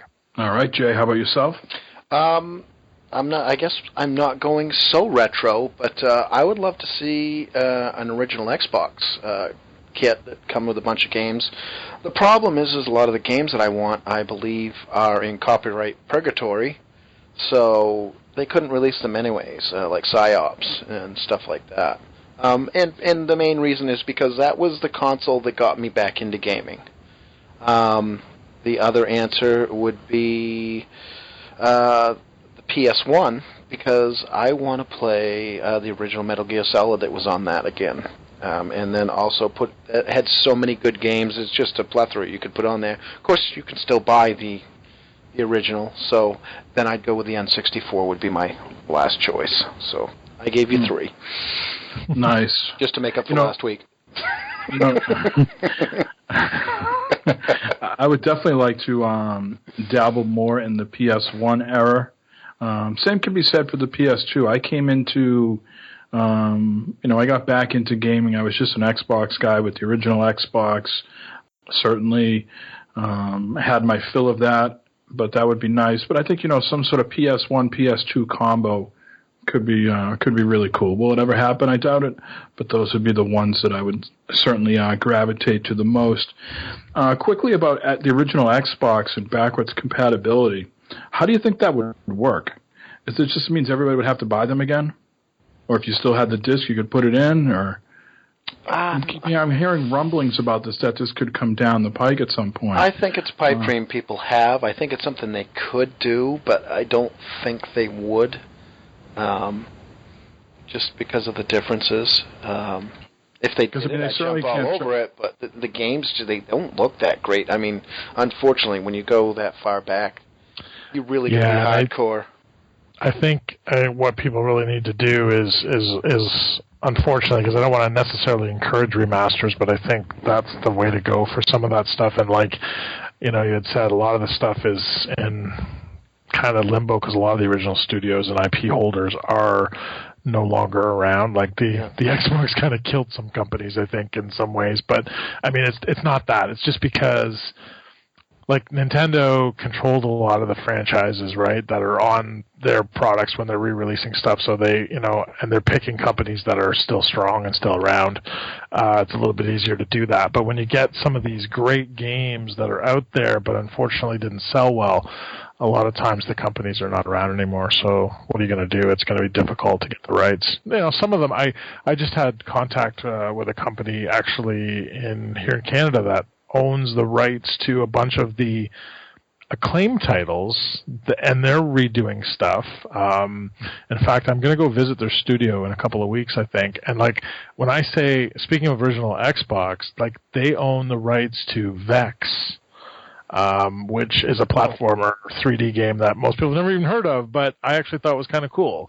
So that was a cool title on the Xbox, if you liked that kind of game. And there was a lot of those mascot-type character action games that were out there, and those are the kinds of games I loved. And so you never know, right? There are some games that do have people out there that own the rights, but a lot of them, it's going to be a licensing nightmare for some of this stuff. The further back you go, in some ways. All right. Well, let's tell people about the question for next week. Certainly with the recent world events, especially here in the U.S. with our presidential elections just wrapping up, there's been lots of talk of people moving to Canada, Sid. Do you have room at the museum? Can a few people crash there? Yeah, sure. You guys certainly. You're welcome to come here and play games and stay in the museum if you need to. All right. Well, that's appreciated. So with that thought of people talking about moving and such, I thought a good question this week would be, what video game city, world, or planet would you like to live in? So out of all the games that we've ever played, let us know what world or city or planet enticed you the most, and now you sort of want to go there and lay down your stakes and claim some property for yourself. So get back to us with those answers. Sid, anything that pops into mind with you with that question? That's a good question, wow, does it have to be, so is this is inside of a video game somewhere I've been? One of the Ratchet and Clank worlds, I'm not sure which one, but there's some that are pretty darn cool. You like dangerous stuff. Yeah, well... as long as I've upgraded all my weapons and tools, I'm fine. Yeah. All right. Let's get into what we've been playing. Jay, why don't you go first, because a title just recently came to backwards compatibility that you are very giddy like a schoolgirl over. So why don't you tell us what that is and your impressions? And it's pretty much the only thing I've really been playing. I've been playing Mass Effect 3 multiplayer, because I still have not played the single player of this, and I forgot to put on here, but I am playing Mass Effect 2. I am playing the campaign, and I want to finish that and then go into Mass Effect 3. But we have been playing a lot of Mass Effect 3 multiplayer, and if anybody wants to join, send me a message on Twitter. We will definitely play, because it is still a ton of fun. All right. Anything beyond ton of fun? I'm also playing... Well, on Mass Effect. No, that's about it. It's just I've been playing with you, been playing with Ruiner, some of the Everyday Gamers guys, and some other people, and... I played a little rust off a lot. Very rusty trying to learn it, because I've got my characters, they're all set up, and trying to remember which weapons do what and which ones are the good ones. Trying to learn what the setups are. You've got to reduce your weight, so your cooldown times for your powers are different, and all the stuff that made it interesting the first time we played it. So a couple of things I will throw out there. Certainly adjust the brightness. Yeah. For some reason, the backwards compatibility makes it a very dark game. It was dark when I played it before on 360. Okay. So just crank up the brightness. Yeah. That should alleviate that problem. Still, for some reason, parties on the Xbox One via the 360 interface have a lot of echo. So we've been doing parties on the Xbox One, but still sending game invites through the 360 interface. Right. And that seems to take care of some of that echo that we've been experiencing. And if you don't remember how to access that, it's what used to be the start and back buttons. You can hit both of those, and it brings up the 360 menu when you're in a backwards compatible game. And we're going to talk about backwards compatibility again in the news, because I got a question about that. But and a big thing a big thing also, which few of us have run into, is the downloaded content. You need that to play. I did not realize, Mike and them told me when I did this, because when I did 3, I went in and manually downloaded all the DLCs so that my save would work, because save had the DLCs and would not work without them. You just go into you go into the game, hit the options button. You go into Manage Games, so when you're at the home on your dashboard, go to Manage Games, which is up in the right-hand corner, and then you navigate to Mass Effect 3 and your installed games, and then from there you press the Start button, and it will show you all on the left-hand side everything that's available for download for that particular game. And you can choose all, which is great, and you just hit it and they start downloading.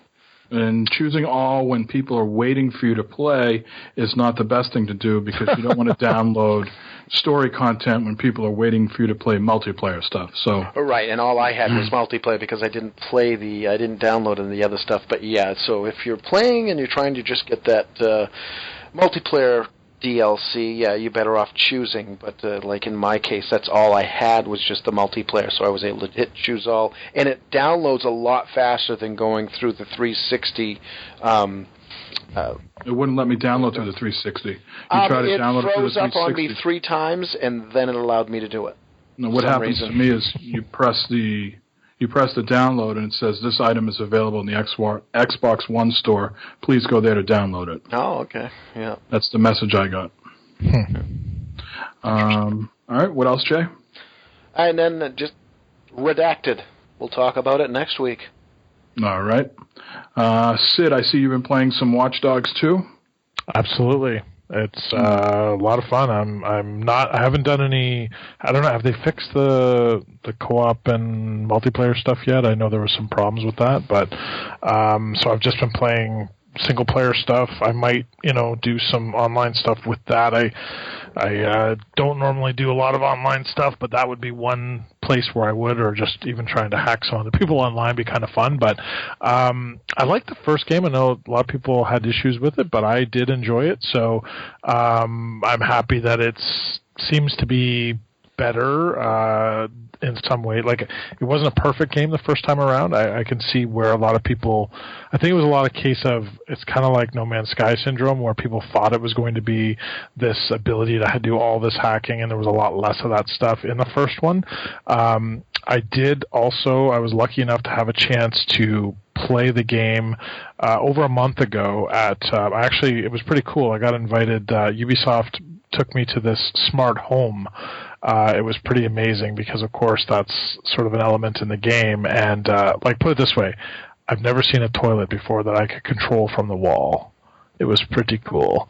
And in this smart home, they had a bunch of systems set up and let me play the game. And there's a mission, and I don't know, Mike, whether you've been playing this too. So I don't know if you got to this part. It's actually, the guy told me he thought it was fairly far along in the game, but I actually came to it pretty early, where you basically have to.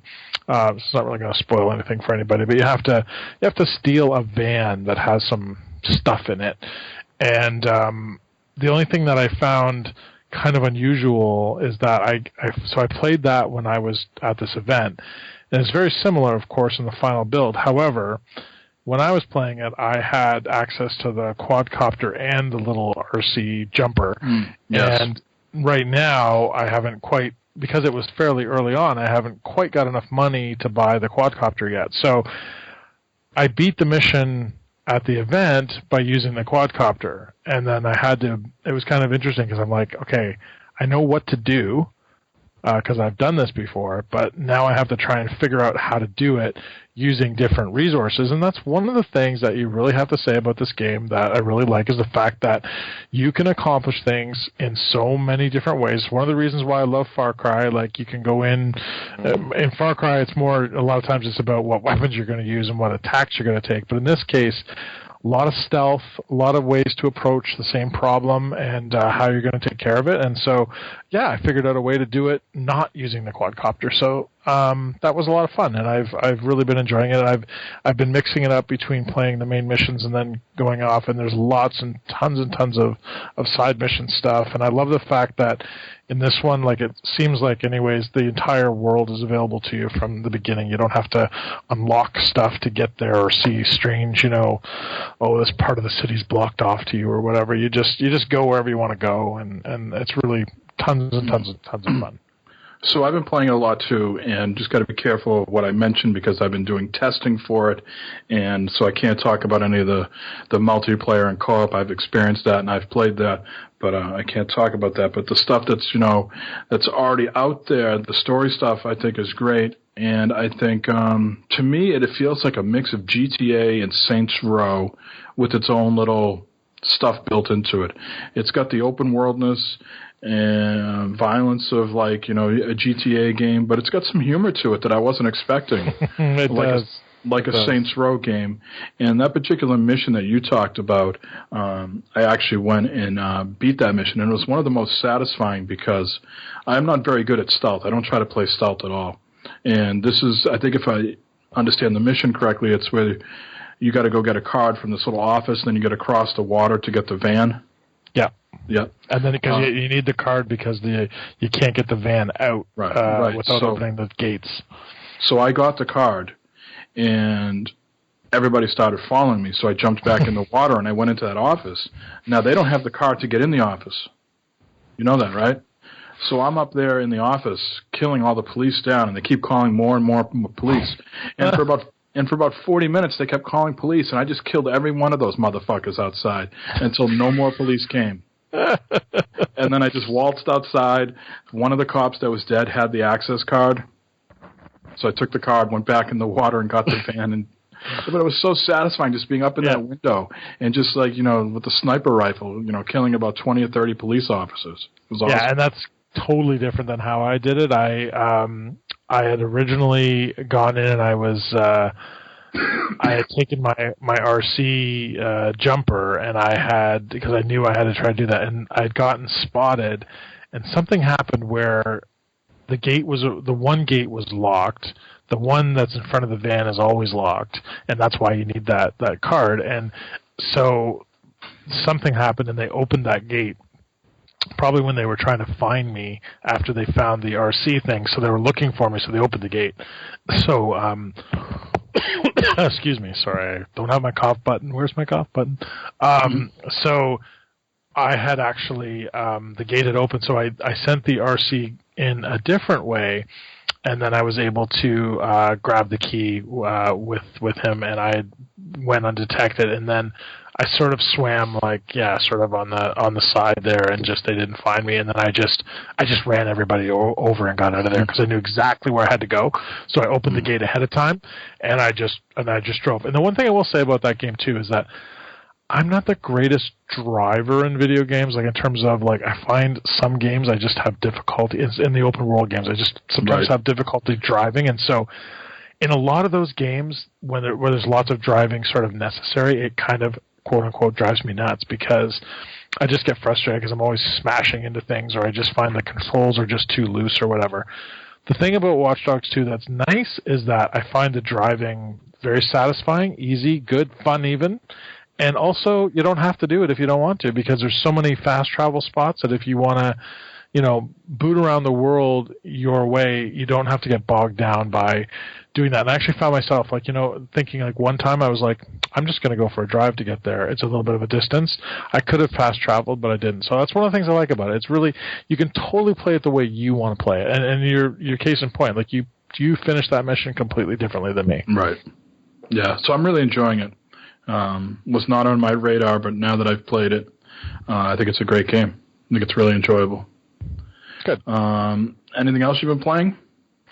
I finished Child of Light. See, I'm 2 years behind now.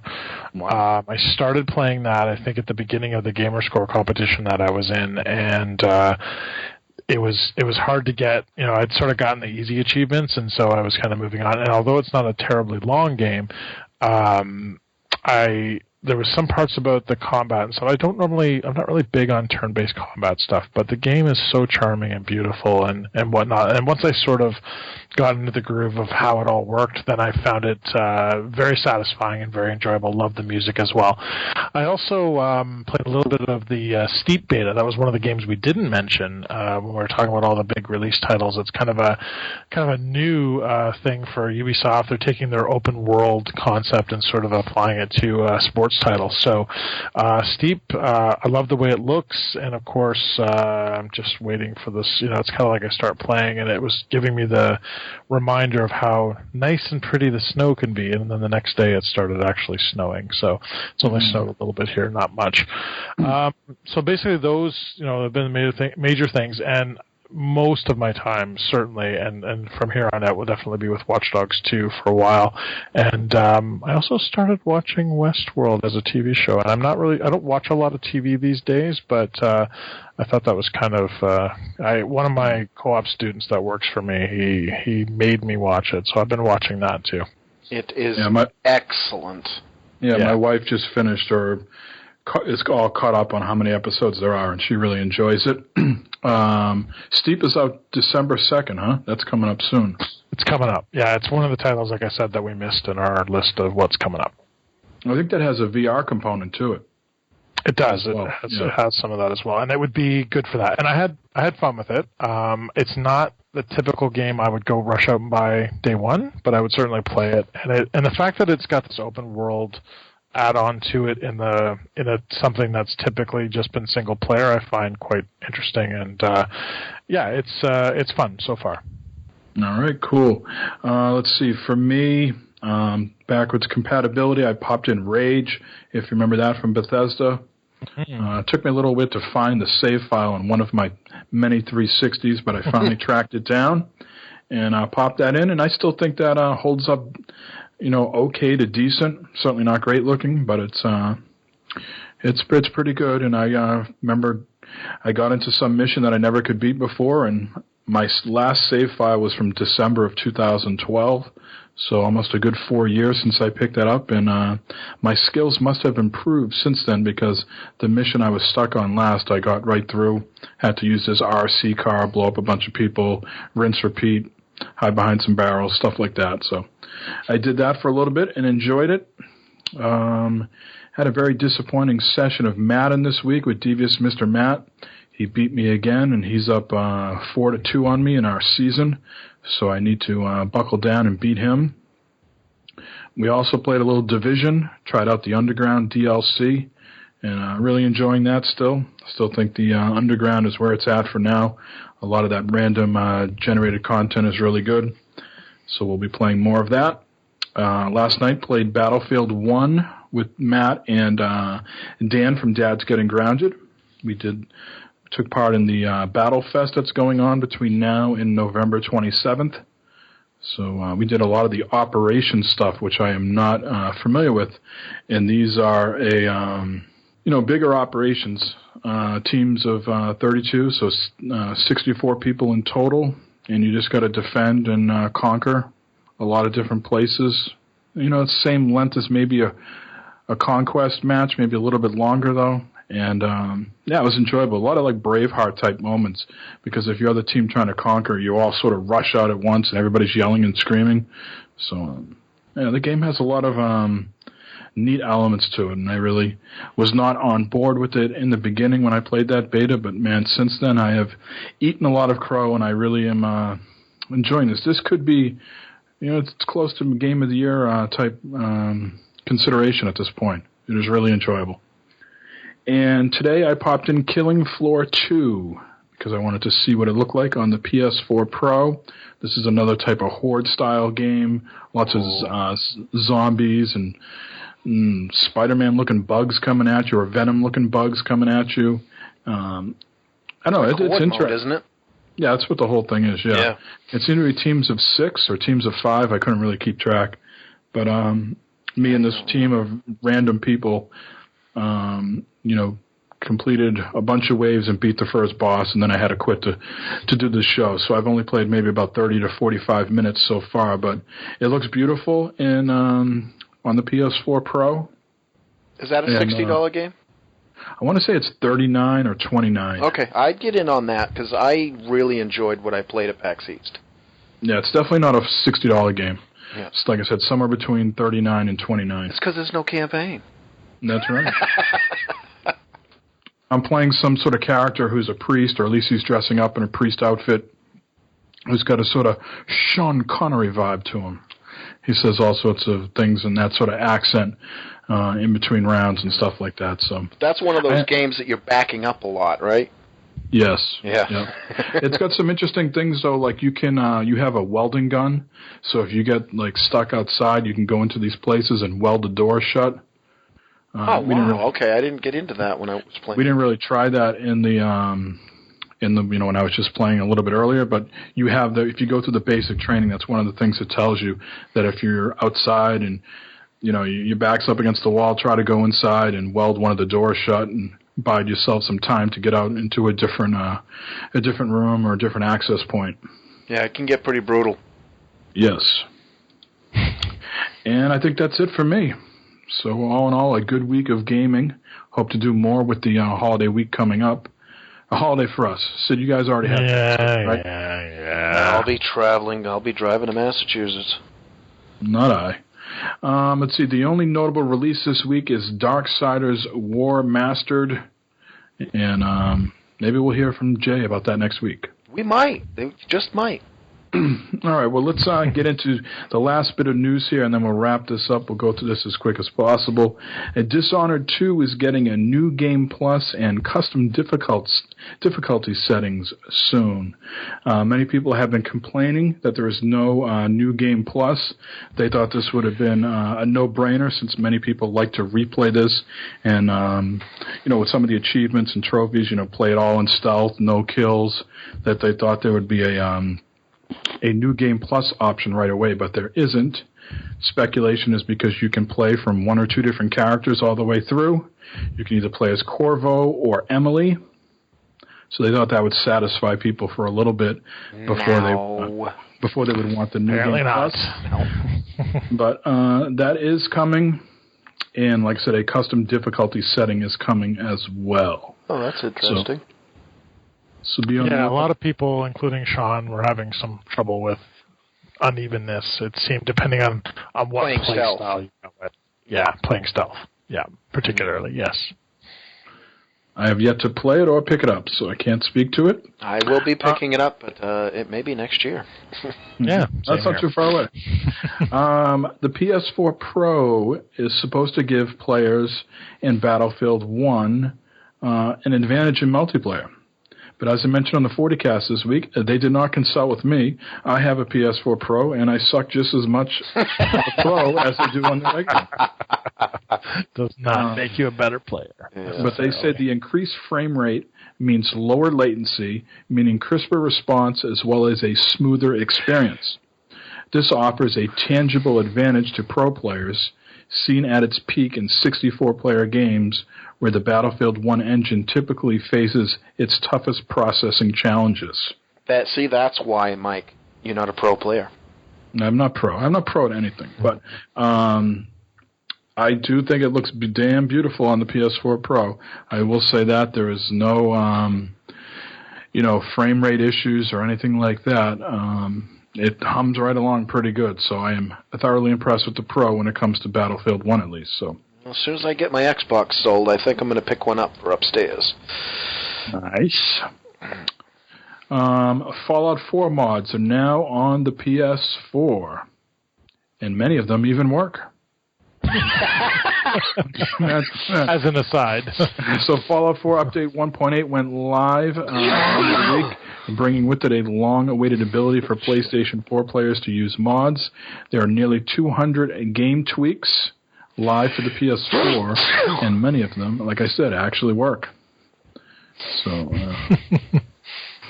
this is just a reminder that I need to go back to Fallout 4 and finish up Far Harbor and do the Nuka World.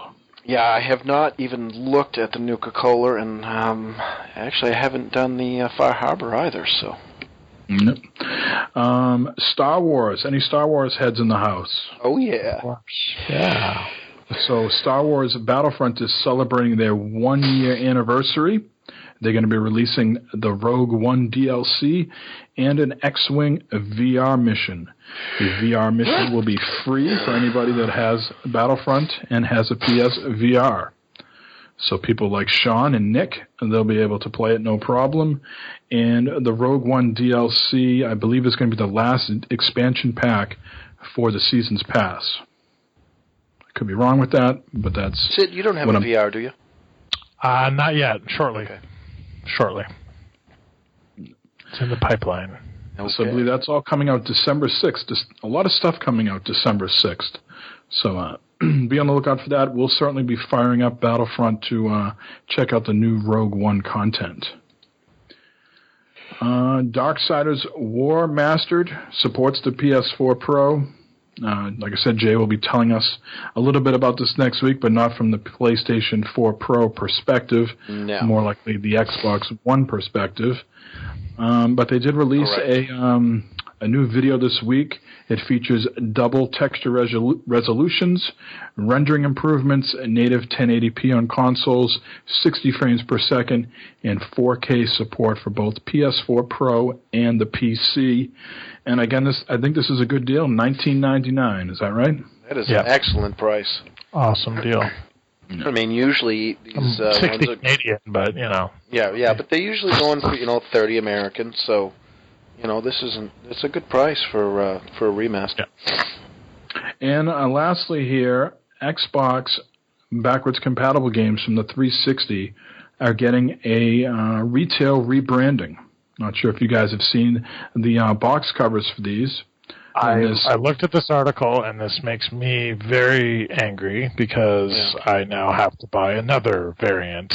Right. So this box is very it's the same size as the current Xbox One box. At the top, it will say Xbox One, and then it will say Xbox 360. Is it the size of the Xbox One or the 360? Because I think it looks like it would have to be still the 360 size, wouldn't it? Because it looks, I don't know. It looks a little. It's bit hard of a to tell. I think the image you're looking at, it might just be a little shifted, but I think because of the booklets and stuff like that, I can't imagine them redoing the booklets. I think it's a 360. I think it's a one case. It's tough to tell. It is very tough to tell because it's leaning forward. I think it's a 360 case because that look at the green of the actual plastic is different color than the green. And if you look at an Xbox One box, there's no paper there up above. Nope. It's all just see-through plastic. So that's a 360 box, just with different artwork on the front. Yep, that's what I think. Yep. So again, it says Xbox One and Xbox 360 across the top, and underneath that it says plays on Xbox One and Xbox 360 with a little asterisk there. If you go down to the lower left-hand corner, I really can't make it out. It says something like Xbox 360 game will download to Xbox One. And I can't read any beyond that. My eyes are just not good enough to read anything smaller than that. Console performance, same as Xbox 360 experience. Good for you. I blew the picture up. Okay. Because my eyes are getting bad, too. We're old, Mike. We're old. And they're also not calling... To me, this is really, really strange. They're not calling... Like, it's platinum... The image we're looking at shows Fallout 3 Platinum Hits, which is... Platinum Hits has always been the way Xbox has called things. But look at what this one says. It says Greatest Hits, which is that's a Greatest Hits. Oh. Which is what PlayStation has always been, right? PlayStation has always had its Greatest Hits. So when the heck did Mike and the distinct, Greatest Hits? Where do you see that? On the right-hand side. On the right-hand side, there's a little circle that says Greatest Hits with the Xbox logo. Right on the shoulder of the power armor. Oh, okay, yes. Greatest Hits. That's weird. Yep. Because I don't know if Sony has a trademark on Greatest Hits, but that would seem odd. I'm going to say no. Well, yeah, obviously. I mean, And Nintendo's always been players' choice for when they're re-releasing the game at a discount when it's been a top seller, and so it's always been platinum hits from the original Xbox up until now. So to see greatest hits I find that strange. So what does that mean for you from a collection standpoint and a sort of psychological standpoint? So for you to feel like you need to go out now and get every backwards compatible game that is rebranded for your psyche, or just for the collection, or both? Well, it's just because I have to have them all, right? Yes. To me, I collect variants as well. I never used to, but I used to always only collect the original black, what we would call the black label release, or the original release of a game.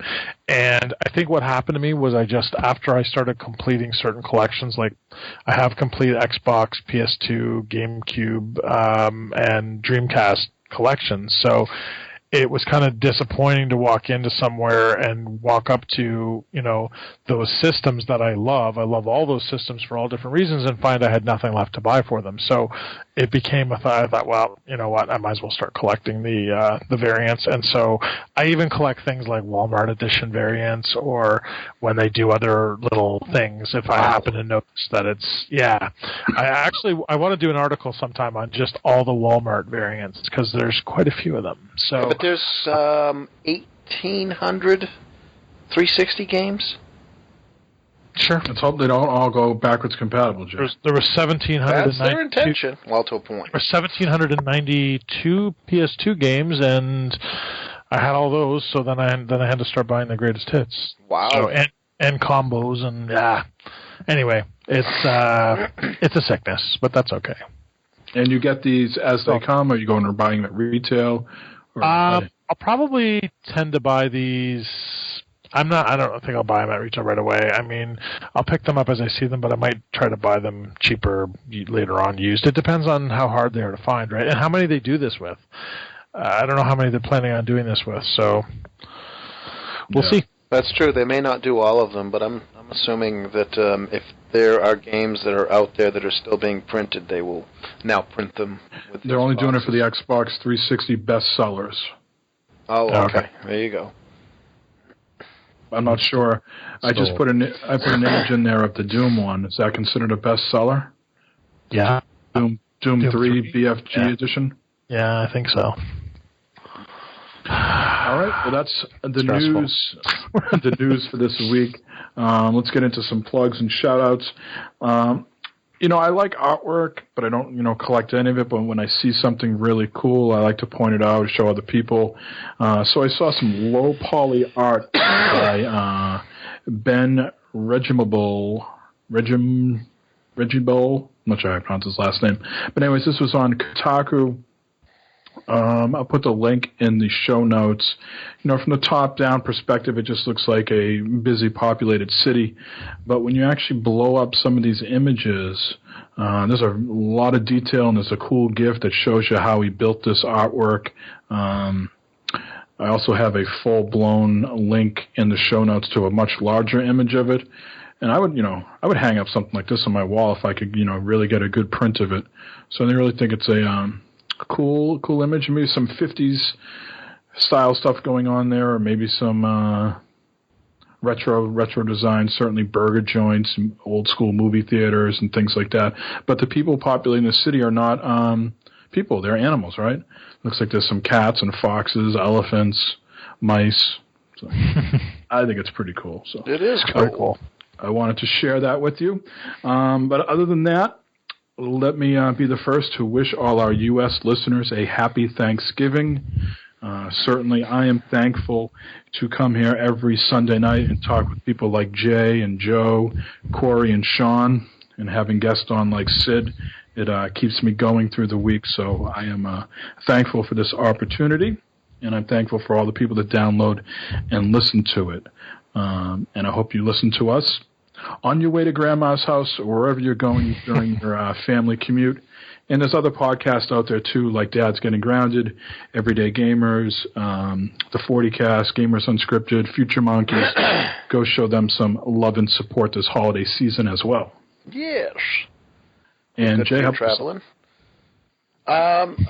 shout out to Syd for putting together the Pac-Man tournaments and whatnot. All the work that he puts into the museum there. That's a lot of work. Thank you. It gives you an opportunity to put all your collection on view for everybody, but you do a lot more with that. So that's a wonderful thing that I'm glad we're able to share with everybody and all the listeners. And thank you for coming on, because whenever you come on, it's nice to be able to quiz somebody, and somebody that can tell us some of these games that we don't have a clue about. So thank you. I appreciate that. Yep. And I was just going to say, I'm thankful for, even though it's not a holiday for us here in Canada coming up, most Canadian retailers have actually adopted the whole Black Friday thing. So here, which they never used to do because a lot of people, would travel to the U.S. to get their deals. So we're getting game sales this weekend too. So I'm thankful for that. And also for a lot of us that, who's a lot of our business is dealing with American customers, it's actually pretty good because we actually get, the phones are a little more quiet, and we're able to catch up on work and do other research and do other things during the time when this is all going on. So even though we're not, we're maybe at work, it's for us and people that do have a lot of American customers, it's actually a nice time of year anyways, because it makes for a couple of nice slow days. So I like that. Awesome. And Syd, why don't you quickly tell people what you do with the OMG Hour? Certainly that's another podcast that we like to mention here. You do a Lost Treasures show, is that right? Yeah, so there's two components. There's the Lost Treasures of Gaming, which is a separate podcast that's part of the OMGNexus.com family. If you go there, you'll find the podcast there. So there we actually go out and find people who have worked on games that maybe you've forgotten about or that are worth sort of giving a shot. We actually track down these developers or producers or people involved in the games and interview them. We have a mixture of people that you've heard of, some people you've never heard of, so it's kind of a good balance. We actually have been on a little bit of a hiatus lately, but we're coming back with some new shows shortly, so please check it out, and there's a catalog of quite a few episodes. And also, every single week, as part of the OMG Hour, which is a 1-hour podcast that Sean and Tico and Jeff Jenkins do, there's a segment in there that I do that's a Lost Treasure, that's a game. So every single week, even if we don't have new interviews, we at least have a new game for you to check out every single week that I recommend as a game that you maybe missed sometime, the first time it came out. So check that out. It's only about 2 minutes, and Sean also tends to post those now to YouTube as well. So if you just want to watch that, you can check those out on the OMG Nexus YouTube channel. Awesome. Well, Syd, thanks again for taking time out of your Sunday night to talk to us. No problem. I'd like to have you back on again in the future if you'd be willing to do that. Absolutely. Always welcome to participate here with us. And let's see, we will be back next week. We might have Corey, Joe, or Sean with us. They are missed this week. I think Joe had a last-minute family issue come up, and Corey and Sean are doing the old commuting, one to work and one coming home from a family weekend of fun in Maine. So they could not be here with us this weekend, but they might be back next week. So until then, Jay? Until next time, same beta time, same beta channel, and we might have the core hosts on. See ya!